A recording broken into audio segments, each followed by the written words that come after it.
Si tu veux développer l'arrière de ton épaule, arrête de faire cet exercice et fais plutôt celui-ci.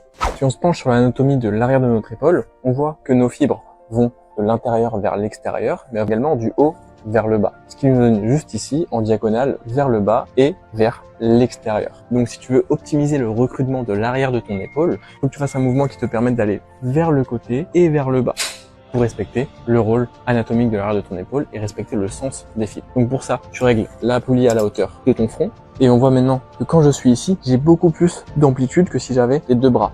Si j'avais les deux bras, je ne pourrais pas aller plus loin que ça. Alors que là, maintenant que je suis en unilatéral, je peux aller chercher beaucoup plus d'amplitude et donc plus étirer l'arrière de mon épaule.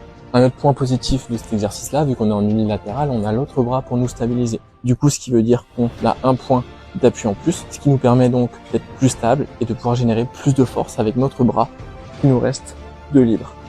L'objectif, c'est vraiment que tu gardes ton bras tendu du début à la fin, tu viens chercher le point le plus possible vers le côté et vers le haut, en allant venir chercher ici le point le plus possible vers le côté et vers le bas, en ayant un angle d'à peu près 45 degrés au niveau de ton aisselle et le câble à peu près dans l'angle de ton bras. J'espère que tu auras compris que cette variante elle est beaucoup plus intéressante parce que tu as plus d'amplitude, ça respecte mieux le rôle anatomique de ton épaule et tu as également plus de stabilité, donc tu peux produire plus de force. Alors incorpore-le dans tes prochaines séances épaules et like et abonne-toi si tu veux plus de conseils.